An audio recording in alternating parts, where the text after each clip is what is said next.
बेटों से भी एक गुजारिश है, तुम जो रोड पे चलते हो ना, रोड पे थोड़ा मीटर भी देखा करो गाड़ी का। हाँ, बैठ जा मोटरसाइकिल पे, फिर देख थोड़ी रहा। और ईद के दिन तो कुछ भी नहीं देखता। शर्ट खोलेगा सारे बटन के, वो बटन के शर्ट के सारे बटन खोलेगा और यूं एक्सीलेटर लेगा। टंकी फुल है, अब्बा ने 200 दिए थे, 300 अम्मी ने दिए थे, 500 रुपए में टंकी भर गई। फिर दाएं बाएं नहीं देख रहा। तुम जानते हो तुम्हारी एक छोटी सी गलती तुम्हारे माँ बाप को जिंदगी भर रुला सकती है। कह रहे आप मेरे आगे पीछे कोई रोने वाला ना। क्यों? माँ बाप भूल गया तू? रोने वाले कब होंगे? का जब बीवी बच्चे होंगे। अच्छा, वही तेरी हमदर्द है? अरे बताओ यार, मैं बीवियों के खिलाफ भड़का नहीं रहा हूं आपको, लेकिन समझा रहा हूं। मैं समझा रहा हूं आपको। आप कह रहे हो नहीं कोई रोने वाला नहीं है। सुन मेरे भाई, सारी खेती से ताल्लुक रखते हैं ना, अक्सर लोग किसान ही होंगे, क्योंकि हम सब जमीन से ताल्लुक रखने वाले लोग हैं। जरा सोच, अगर एक किसान 60 दिन में आने वाली फसल से इतना प्यार करता है, तो बाप 25 साल में तैयार होने वाले बेटे से कितना प्यार करता होगा। खुद अंदाजा लगाइए। अगर 60 दिन में आने वाला पेड़ तुम पैर रख दो तो किसान का कलेजा निकल जाता है, जबकि अगले साल फिर 60 दिन में ये आ जाएगा। 90 दिन वाली खेती कर लेगा, धान फिर आ जाएगा। अब सोच तो सही, अगर हर साल के साल आने वाली फसल से हमें इतना प्यार है, तो फिर अपनी नस्ल से कितना प्यार होगा। तुम जो गाड़ी पे बैठ के एक्सीलेटर लेके कहते हो क्या फर्क पड़ता है, टांग टूटेगी तो मेरी टूटेगी, भेजा निकलेगा तो मेरा निकलेगा। नादान तू नहीं जानता है, अगर टांग टूटी तू तो लेटा रहेगा बेड पे। माँ से पूछ वो कितनी रातें जाग के गुजारेगी, बाप से पूछ कितने चक्कर हॉस्पिटल के लगाएगा तेरी पट्टी मरहम पट्टी के लिए। जाओ आज भी हॉस्पिटल में जाकर के देख लो, कितने ऐसे ब्रेन उनके फेल हो गए हैं, एक्सीडेंट के बाद के माँ बाप पे बोझ बन गई है औलाद। मैं आपसे कहना चाहता हूँ, खुदारा रोड पे निकला करो तो जिंदगी की हिफाजत के साथ निकला करो, एहतियात के साथ चला करो। ये मत सोचा करो कि मेरी टूटेगी मेरी टूटेगी।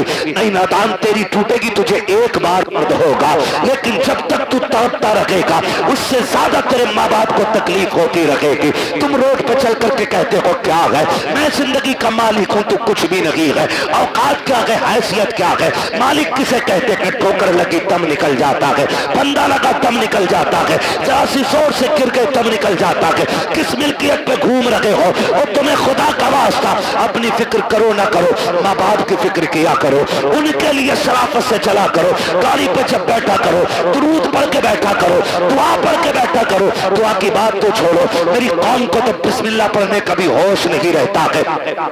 कान में डीजे वाली लीड लगाई है, आंखें बंद करके गाड़ी खींच रहा है, न हॉर्न का पता चल रहा है, न दाएं बाएं इंडिकेटर का पता है, फिर एक्सीडेंट हो जाता है। कहते हैं गाड़ी वाले की खता थी। और तुझे खैरत क्यों नहीं आती है? कानों में लीडे लगा के चलने वालों, तुम्हें महबूब अलैहिस्सलाम ने कितना प्यारा तोहफा दिया था। जब गाड़ी पे बैठा करो तो सफर की दुआ पढ़ के बैठ जाया करो। आका मिलेगा क्या? का दुआ पढ़ के बैठ, दुनिया घूम के आ जा, खुदा की रहमत है तुझे जर्रा बराबर भी तकलीफ नहीं होने दे सकती। हाँ, लेकिन रब की रहमतों पे भरोसा ही कितना। वो पहला दौर था, कारी साहब क्या करे, बदली उठ रही है जरी डाल दो। अब तो देखता ही नहीं है 6-6 महीने बादल की तरफ को। हाँ, ट्यूबवेल है, मोटर है, समर है, ना हो बारिश 10 साल तक। लेकिन याद रखिएगा, तुम्हारी तदबीर से रिस्क नहीं मिलेगा, रिस्क रब की तकदीर ही से मिलेगा। तुम जितने जतन कर लो, कोशिश करें अल्लाह की रहमत पे भरोसा करने के आदी बने। घर से निकला करो, दुआ पढ़ के निकला करो, अल्लाह खैरियत से तुम्हें लाए, खैरियत से लाए। वरना मैंने देखा 6 लोग गाड़ी में बैठे और किसी को फिक्र नहीं, अरे 6 है यार देख लेंगे सबको। मौज मस्ती करते चलने 5 मिनट नहीं लगते, गाड़ी के टुकड़े हुए मिलते हैं, लोगों की लाशें बिछी हुई मिलती हैं। क्या हो गया? ये तो 6 लोग निकले थे। मशीयत का नकीब कहता है तुम्हारी 6 की ताकत मेरी तदबीर के आगे कोई काम नहीं कर सकती है। अगर मैं चाहूं एक लम्हे में मौत के बिस्तर पर लटा सकता हूं। तुम्हें अपनी ताकत पे भरोसा नहीं करना है, अपनी तदबीर पे भरोसा नहीं करना है, रब की रहमत पे भरोसा करके निकला करो, अपने रब से दुआएं मांग के निकला करो, माँ बाप को धमकी न दिया करो। बात बात में नौजवान कह देता अभी जाके मर जाऊंगा डैर में, अभी लाइट का तार पकड़ लूंगा, अभी छत पे से कूद जाऊंगा। गैरत कर किससे बात कर रहा है? तुझे पता है कि जब तू ये जुमले बोलता है माँ बाप पे क्या गुजरा करती है? तुझे पता है जब तू धमकियां देता है तब माँ पे क्या गुजरा करती है? खुदा की कसम उन्हें दुख न दिया करो, तकलीफ न दिया करो। रब ने सांसें दी है, इनकी कदर कर लो। आखिरी सांस पे भीख मांगोगे, एक सांस नहीं दी जाएगी। जब सांसें अटकना शुरू हो जाएंगी सारी दौलत दे देना, एक दिन की मोहलत नहीं मिलेगी। आज अल्लाह ने जिंदगी दी है, इसकी कदर कर लो। एक एक सांस में कोशिश करो, काबे वाला भी राजी हो जाए हमसे, मदीने वाला भी राजी हो। बेशक सुभान अल्लाह, जिंदाबाद वो नहीं बाबा रहने, मेरी बात सुन ले। मैं मानो जरा कारी साहब, बस मैं उसको रहने फरमाइश ना करो। देखो समझो करना से मैं आज के बाद तारीख नहीं दूंगा, मैं लिख दे रहा हूँ, ठीक है? मैं माइक पे कह रहा हूँ, आज के बाद नहीं दूंगा। तवज्जो है सारे लोगों को? मैं आपसे एक बात कहूँ, मेरी बात बहुत गौर से सुनिए, बहुत गौर से मेरी बात सुनिए। आपकी मर्जी है, आप जितने चाहें जतन कर लें, लेकिन अपने रब के मुकाबले में हमारी और आपकी औकात नहीं है खड़े हो सके। अल्लाह से नहीं लड़ा जा सकता और लड़ भी नहीं सकते, है ना? अल्लाह चाहे तो लफ्ज़ कुन से कायनात को बना सकता है और एक ही इशारे से ख़त्म कर सकता है, ख़त्म भी करेगा। मेरा वक्त तो पूरा हुआ है। कारी नासिर कह रहे फरमाइश है, फरमाइश है।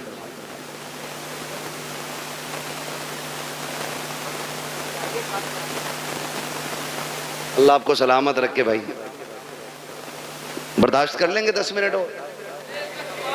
मुझे मालूम है मैं पंखों में बैठा हूँ, कुछ लोगों पे पंखा भी नहीं होगा, मगर इस मोहब्बत से बैठे, अल्लाह सलामत रखे, है ना?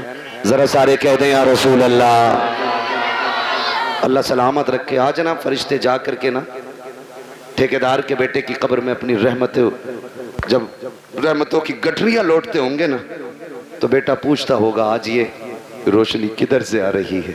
तो कहते होंगे मुबारक हो, तेरे बाप ने तेरे सवाब के लिए हुजूर की महफिल सजा के रखी है। नबी की बातें उधर हो रही हैं, खुदा की रहमत इधर हो रही है।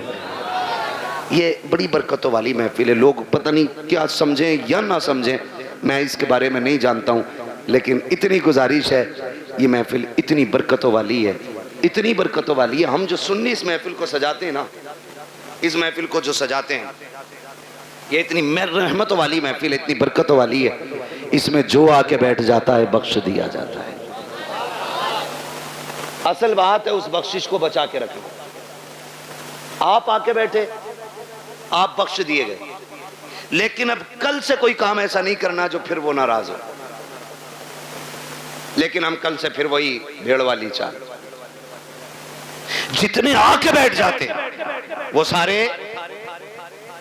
बोले बख्श दिए जाते। फरिश्ते कहते मालिक तेरी महफिल सजी थी, क्या बात है हो रही? कहा मुझे तुझे कोई करीम कह रहा था, कोई तुझे रहीम कह रहा था, कोई तेरे महबूब की बातें कर रहा था। वो जन्नत की भी बात कर रहे थे।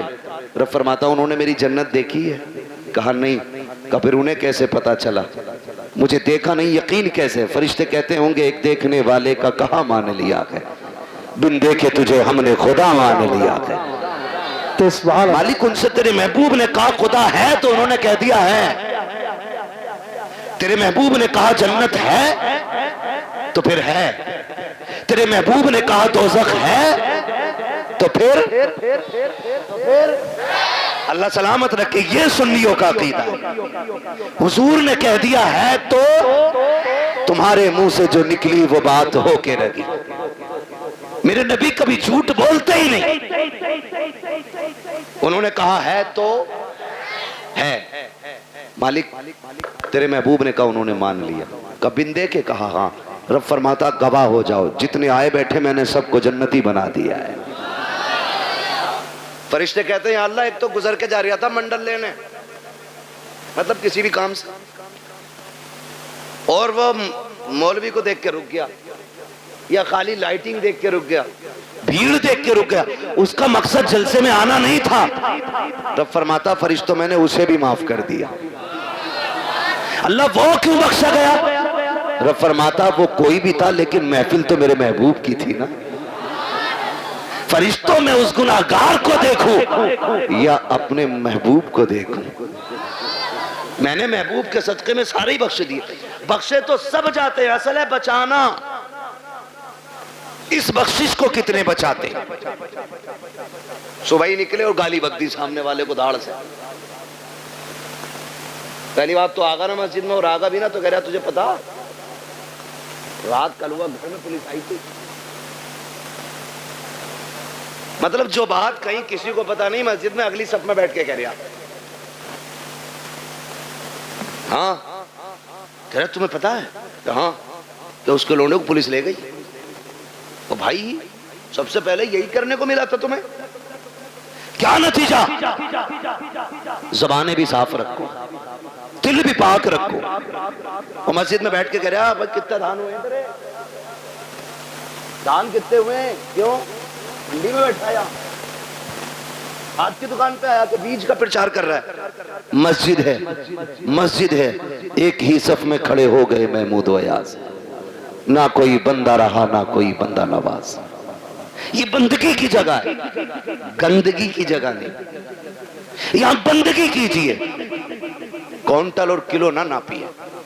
ये सारी हरकतें हम लोग कर देते हैं, सारी हरकतें। इतनी अजमतों वाली महफिल है ये, जिसके नाम से सजाती जाती है अल्लाह अपने करम से उसकी भी मगफिरत फरमा देता है। कहीं ना दकियानूसी सोच रखने वाले कहते हैं यार सुनो तो मिलाद सिर्फ मैयत के लिए है, शादी में तो डीजे ही बजना चाहिए। याद रखिएगा हुजूर की महफिल है और रिश्ता हमारा हुजूर से मजबूत है। हम अक्सर कहते हैं मरने की तरफ देख न जीने की तरफ देख, जब चोट लगे दिल को मदीने की तरफ देख। हमें तो दुख भी मिलता है ना, तब भी हम हुजूर को याद करते हैं, तब भी हम हुजूर को याद करते हैं। और फरमाया गया ना अल्लाह किसी से बेटा ले, माँ बाप से अल्लाह बेटा ले, किसी का जवान बेटा अल्लाह ले, और वो माँ बाप उस बेटे की मैयत पे सब्र करे तो अल्लाह उनको बदले में बेहिसाब जन्नत अता फरमाएगा। वो तो कुछ लेता भी बेवजह नहीं, जो भी लेता है उसका सिला देता है, जबकि सब कुछ उसी का है, सब कुछ उसी का। मैंने रुमाल दिया कारी नासिर को, फिर ले लिया, और ये कहें इसका बदला दें तो कहेंगे बदला क्यों भाई, बदला क्यों? मेरा था मैंने ले लिया। मैं अपना दे करके इनसे लूं फिर इनको बदले में और इससे बेहतर चीज दूं तो लोग कहेंगे बड़ा अच्छा आदमी है यार। अगर बंदा ये करे तो लोग तारीफ करने लग जाते हैं, वो रब कितना करीम है, बेटा उसी ने दिया। हमें सांसें, हमें सांसें, माँ बाप बहन भाई, अगर वो ले ले उसी का है ना। और इस पे अकीदे के मजबूत थे हुजूर के सहाबा, इतने मजबूत थे, इतने मजबूत थे कि हंसते हंसते जान देते थे, लेकिन फिक्र नहीं करते थे, फिक्र नहीं करते थे। एक जंग हुई मुसलमानों से, कुछ मुस्लिम लोग कैदी बना लिए गए, कैदी बना लिए गए मुजाहिदीन, 3 मुजाहिदीन कैदी बने। तो वो जो ईसाई बादशाह था उसने कहा फांसी का फंदा लगाया जाए, फांसी का फंदा लगाया जाए। कहा क्यों? कहा इन्हें फांसी देनी। फांसी का फंदा जब लटक गया ना और तैयारी हुई, वही पहले इसको लटकाओ, तो जो उसके पीछे खड़ा था वो दौड़ के आ गया, ना पहले मुझे लटका। कहा क्यों? कहा मैंने तुम्हारे आदमी सबसे ज्यादा मारे। जब उसने इतना कहा तो पीछे से तीसरा आ गया, कहा नहीं पहले फांसी मुझे दो। कहा तुझे क्यों भाई? कहा ये मारता जरूर था लेकिन रास्ते तो मैं ही बताता था, मैं ही बताता था। फिर पहला आगे आ गया, कहा नहीं फांसी मुझे पहले दी जाए। कहा तूने क्या किया है? कहा सुने ये रास्ते बताता था, ये मारता था, लेकिन जब ये लौट के जाते थे मैं कहता था यार और काफिर मारने हैं, ठहरो। का मैं इनको पकड़ पकड़ के फिर लाता था, फिर तुम्हारे लोगों को मरवाता था। उसने कहा तुझे मौत से डर नहीं लग रहा है? कहा नहीं। कहा किस लिए नहीं लग रहा है? कहा हमने महबूब के कदमों में जिंदगी पाई है, हमने हुजूर की चौखट पर जिंदगी पाई है। हमारे नबी ने हमें बता दिया है कि हमारे नबी ने बता दिया है मरने की देर है, जन्नत के रास्ते खुले मिलेंगे। कहा जो तू चाहे कर ले, हमें जिंदगी उतनी प्यारी नहीं है जितनी रब की राह में हमें मौत प्यारी है। उसने कहा जाओ मैंने तीनों को माफ कर दिया है। कहा किस लिए? कहा दुनिया जिंदगी के लिए भागती है, तुम मौत के लिए भाग रहे हो। मैं सोच रहा हूँ जिसके जवान इतने प्यारे हैं वो आका खुद में कितना प्यारा रहा हो। ओहो क्या बात है, सुभान अल्लाह, जिंदा। मैं तुम तीनों की जिंदगी माफ कर देता हूं। उसने तीनों को जिंदगी बख्श दी। हम मुसलमान हैं, हम यहाँ जीने के लिए नहीं आए, हम यहाँ मरने के लिए। अल्लाह ने बेटा दिया, ले लिया, मालिक तेरी मर्जी। तू लेना भी जानता है, देना भी जानता है, तेरे खजानों में कमी नहीं है, तू चाहेगा तो इससे बेहतर सिला देगा। और अगर उसने बेटा लिया है तो उसमें कोई ना कोई हिकमत होगी।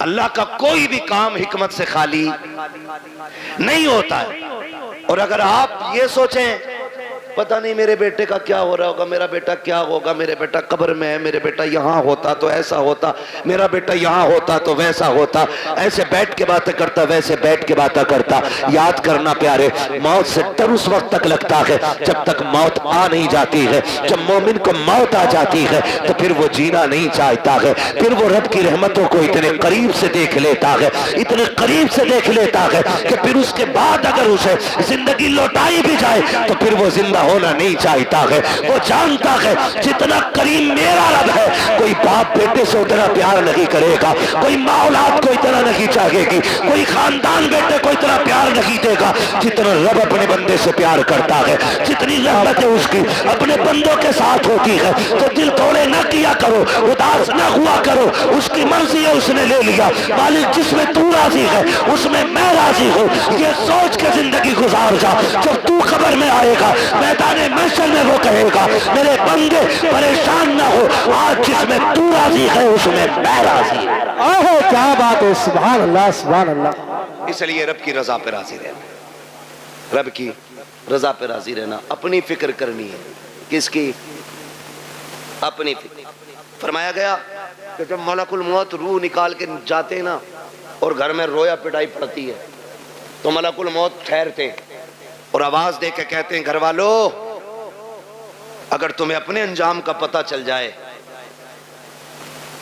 काश तुम ये समझ जाओ एक दिन तुम्हें भी ऐसे ही मरना है और तुम्हें पता चल जाए मरने के बाद की जिंदगी, तो वो कहते हैं कि तुम फिर इसके बजाय अपने आप पे रोगे। अपनी फिक्र करें, अपनी मरने से पहले लोगों के हक अदा करके जाएं, हक अदा करके जाओ। तख्ती लगी पड़ी है कब्र पे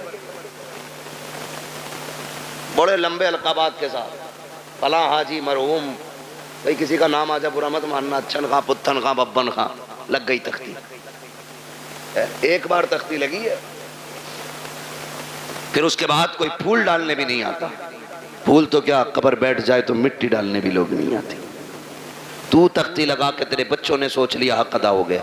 जो हराम की जमीन मारी थी ना, खा औलाद रही है, लठिया तुझ पे फिरेगी, ये याद रखना।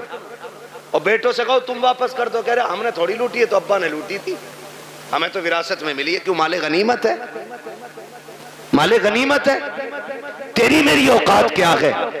समझ तो सही। हुजूर के विसाल का वक्त करीब आया, आका करीम सहाबा का सहारा लेकर के चौक में आए, फरमाया बिलाल मदीने में ऐलान कर दो, हो सकता है आज मेरी लोगों से आखिरी मुलाकात हो।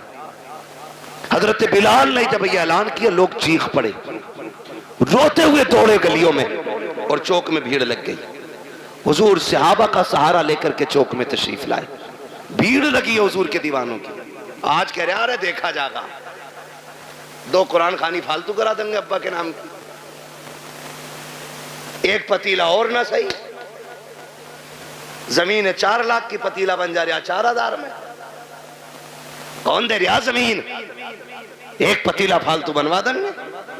सुन, तेरी मेरी औकात क्या है? कुछ भी तो हैसियत नहीं। मेरे नबी को देख, खुदा की कसम हुजूर फरमाते हैं सहाबा, मैंने 63 साल तुम्हारे बीच में गुजारे,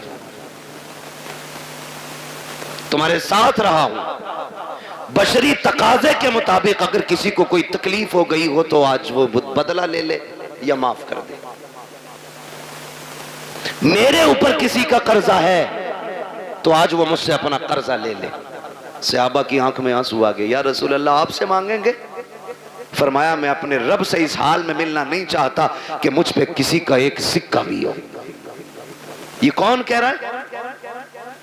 वो कह रहे हैं जिन्होंने बैतुल मुकद्दस में सारे नबियों की इमामत की है, जो महराज में अर्शों से भी आगे गए। वो कह रहे हैं मैं अपने रब से इस हाल में मिलना नहीं चाहता कि मुझ पे किसी का 1 रुपया भी हो। आज बीगे बीगे हजम कर जाते हैं। अब्बा का कफन बड़ा चिट्टा था, बड़ी खुशबू आ रही थी, अब्बा मरे थे। और भाई तेरे बाप के ऐब इस तरह की करामतों से छुपने वाले नहीं है। अब्बा बड़े अच्छे थे, कुत्तों को पानी पिलाते थे, बकरियों को चारा खिलाते थे। बस तुझे अब्बा की अच्छाइयां याद रह गई। वो जो गरीब की 3 बीघे दवाई थी, वो तुझे बाप का पाप याद नहीं है। वो जो सिसकते रह गए थे यतीम, तेरे बाप ने अंगूठा लेकर के उन गरीबों का हक मार लिया था। तुझे बाप की वो तबाहकारियां याद नहीं है। याद रखना प्यारे, मरने के बाद एक एक शय का हिसाब होना है। क्या तुमने नहीं देखा कब्रिस्तान पे जब बंदे को दफनाया जाता है, बेटे खड़े होके कहते हैं किसी पे मेरे बाप पे किसी का हक हो तो आके मुझसे ले ले। और गैरत आनी चाहिए, खाया तेरे बाप ने था, तू कब्र पे खड़े होकर के माफी मांग रहा है। कहता मेरे बाप को माफ कर देना। जब थप्पड़ उसने मारा था, माफी उसी को मांगनी थी। हक उसने खाया था, माफी उसी को मांगनी थी। जब तक वो माफी नहीं मांगेगा, हिसाब इतनी जल्दी बराबर सराबर नहीं होगा। मरने की तैयारियां करो मेरे यार। कोई मुखिया हो, प्रधान हो, जमींदार हो, ठेकेदार हो, मौत सभी को आनी है, कोई बचने वाला नहीं है। आका करीम फरमाते हैं लोगों किसी का मुझ पे कुछ हो तो आकर के ले लेना। जब इतनी बात कही है, सहाबा की चीखें निकल जाती हैं। एक सहाबी नाम हजरत उकाशा है, उठ के खड़े हो जाते हैं, कहते हैं या रसूल अल्लाह, मेरा आप पे हक है। आका फरमाते कौन सा हक है? कहा या रसूल अल्लाह, आप सफे सीधी फरमा रहे थे, उसी बीच में सवारी को मारते हुए अचानक आपकी छड़ी मेरे लग गई थी।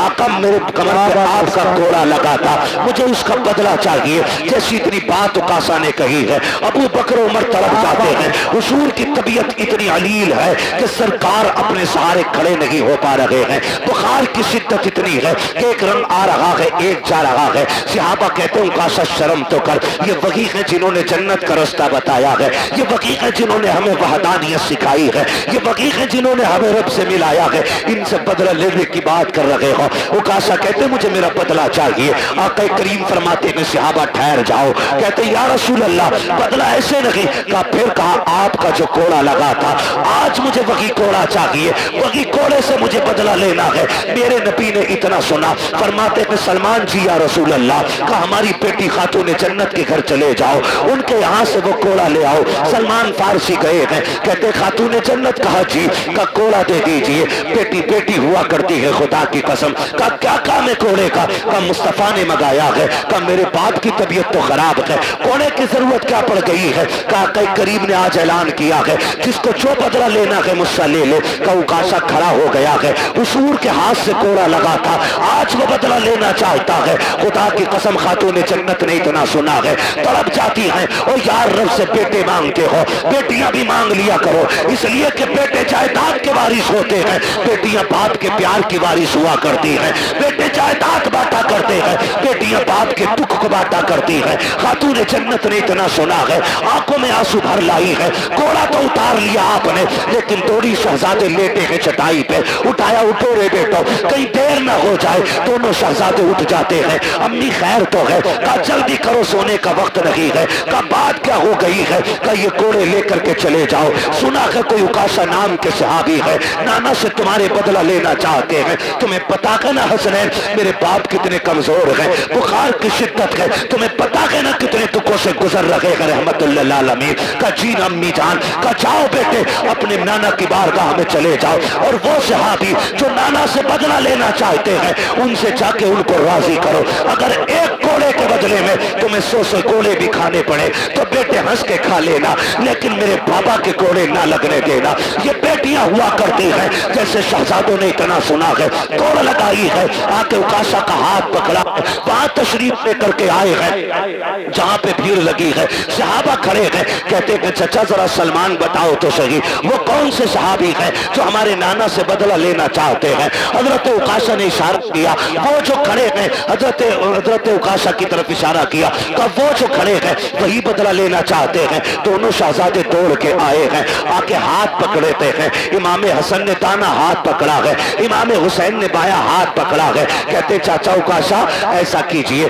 देखो हमारे नाना बीमार है, तबीयत अलील है, अगर आपको बदला लेना ही है, हम अपनी कमर लेके आए हैं, गर्दन हाजिर है, एक एक के बदले 100 कोड़े मार लो, हमें जितना चाहो मारो, लेकिन हमारे नाना पे कोड़ा ना उठा लेना, ये हमारी माँ को गवारा नहीं होगा। अगर हमारे बाप के नाना के कोड़ा लग गया, हम अपनी माँ को जाके क्या जवाब देंगे? मेरे आका ने इशारा किया, शहजादो जरा हट जाओ। अल्लाह अकबर, शहजादे हट जाते हैं। उकाशा कहते हैं या रसूल अल्लाह, जिस वक्त कोड़ा लगा था उस वक्त मेरी पीठ पे कपड़ा नहीं था, आका आप अपनी कमीज उतार दीजिए। खुदा की कसम जिस वक्त इतना कहा है, अबू बकर सिद्दीक दाढ़ी लेके आगे बढ़ते हैं। उकाशा देख तो सही यार, मेरी सफेद दाढ़ी की हया कर ले, एक के बदले में जितने चाहे यार कोड़े मार ले, मेरे यार को उंगली ना लगा देना। का खैर कर यार, ठहर जा, मेरे महबूब की कमीज ना उतरवा। उकाशा कहते हैं अबू बकर ये मेरा और नबी का मामला है, हट जाइए। हजरत अबू बकर सिद्दीक रोने लग जाते हैं।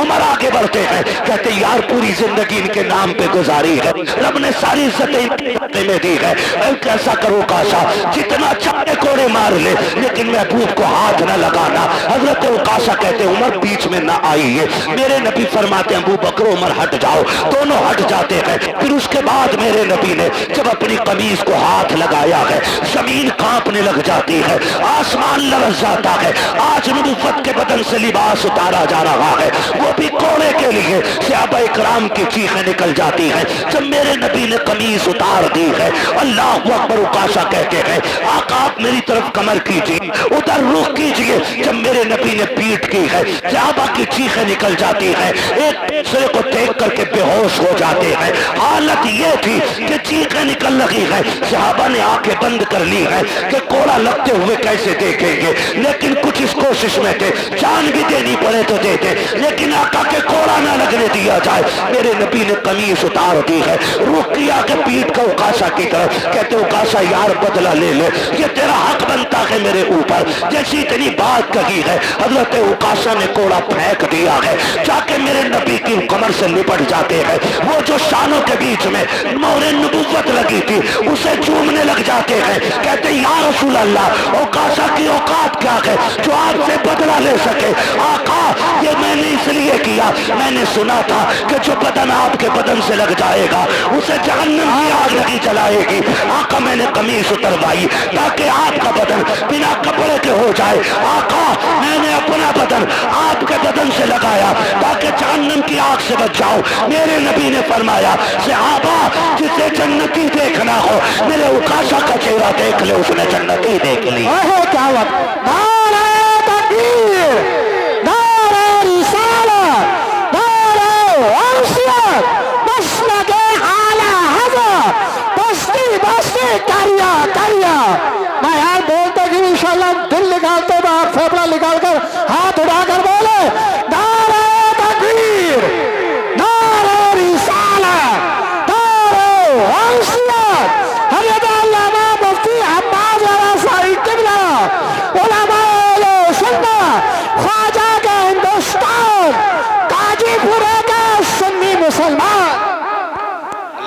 सलामत रखे आप लोगों को, अल्लाह जज़ाए खैर दे। इन मोहब्बतों को सलाम जो आपने पेश की है, ये मेरा इलाका ज़रूर है, लेकिन ये सच्ची बात है कि बाहर वाले लोग शायद शोहरत की वजह से, नाम की वजह से इतना प्यार करते हो, लेकिन आप लोग दिल से प्यार करते हैं। मेरे इतने करीब होने के बावजूद भी इतनी मोहब्बत है आपकी, अल्लाह आपको सलामत रखे। और मेरे कोई 8 हाथ पैर नहीं है, 4 आंखें नहीं है, जैसे आप हैं वैसे ही मैं हूँ, लेकिन ये इज़्ज़तें, ये मोहब्बतें सिर्फ इस वजह से है कि ये तेरा करम है आका के बना लिया है अपना। कहाँ मुझसे ये कमीना, कहाँ सिलसिला तुम्हारा। ये जो इज़्ज़तें, ये मोहब्बतें हुजूर की वजह से, हुजूर की वजह से। हमारा तन मन धन सब कुछ हुजूर पे कुर्बान, सब कुछ हुजूर पे कुर्बान। और हो भी क्यों ना, जब तक बिके न थे तो कोई पूछता न था, तुमने खरीद कर हमें अनमोल कर दिया। मेरी दुआ है अल्लाह यामीन भाई को नेमल बदल अता फरमाए, अल्लाह उस बच्चे के वालिदैन को सब्र जमील अता फरमाए, अजर जजील अता फरमाए। माँ बाप दोनों से गुजारिश करूँगा, आप घर का मजबूत पाया हो, अगर आप टूटे तो परिवार टूट जाएगा, आप कमज़ोर पड़े तो परिवार कमज़ोर पड़ जाएगा। अल्लाह ने एक लिया के बाकी सलामत है, मुसल्ले बिछा के उनकी लंबी ज़िंदगी की दुआएं मांगा करें। हाथ उठा के अपने रब को नाराज ना करना, ना शुक्री के जुमले बोल के मालिक क्यों ले लिया, मेरा तो एक ही बड़ा था ना, कभी ना कहना मालिक तेरी मर्जी है, तूने बेटा लिया है, तू हमें भी तो ले सकता था। मालिक तू मालिक है, जिसकी चाहे तू जान ले ले, तू जिसे चाहे सांसें दे दे, उसके फैसले पर राजी होके देखो, अल्लाह तुम्हारे 2 बेटों में 4 बेटों की बरकतें अता फरमाएगा। तुम्हारे इस चमन को इतना हरा भरा कर देगा कि कोने कोने से खुदा की रहमतें नजर आएंगी। खुदा की रहमतें, वो नवाजने वाला है ना, वो नवाजने वाला। शर्त है बंदा साबिर और शाकिर हो, साबिर और शाकिर हो। ये इम्तिहान होता है, इम्तिहान होता है। अच्छा एक बात बताइए, 8 बेटे ही होना खुश नसीबी नहीं है, शर्त ये अल्लाह राजी होना चाहिए। एक बेटे वाला भी नसीब वाला होता है, अल्लाह राजी हो तो। आपने देखा भी मुहर्रम शरीफ का महीना गुजरा, हुसैन ने एक एक करके बच्चे तक कुर्बान कर दिए। एक बचा था ज़ैनुल आबिदीन, वो भी बीमार, वो भी बीमार, वो भी बीमार, सिर्फ एक बचा। लेकिन मेरे इमाम ने ना एक एक लाश पे अल्लाह का शुक्र अदा किया, एक एक लाश पे। किसी का होगा जिगर, एक बच्चा मर जाए ना, छोटा बच्चा 2-3 महीने का, माँ को कपड़ों का होश नहीं रहता है, बाप को लोग पकड़ के चलते हैं, मगर वाह रे हुसैन तेरे सब्र को सलाम। एक नहीं 71 लाशें उठाई, कोई सहारा देने वाला नहीं था, कोई कमर पे हाथ रखने वाला नहीं था, लेकिन हुसैन तुम्हारे सब्र को सलाम। असगर का भी जब तीर हलक से निकाला, कहा शुक्र है मालिक तेरा, तूने हुसैन की आखिरी कमाई भी कबूल फरमा ली है। जब वो ऐसे साबिर और शाकिर रहे, फिर रब ने चमन खिलाया। एक लौट के आए थे ज़ैनुल आबिदीन, आज दुनिया के कोने कोने में हुसैन के शहजादे मौजूद हैं। ये रब की रजा की बरकत है, ये उसके सिले की बरकत है।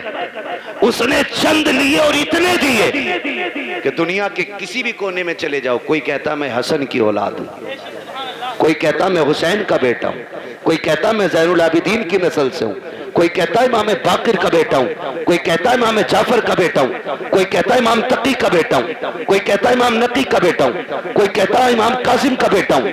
हाँ, ये अलग अलग मिलेंगे खुदा की कसम, क्योंकि ये साबिर भी थे, ये शाकिर भी थे।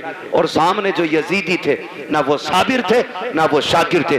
दुनिया घूम के आओ, एक कुतिया के पिल्ले का नाम भी तुम्हें यजीद नहीं मिलेगा, कुत्ते के बच्चे का नाम भी तुम्हें हुरमला नहीं मिलेगा।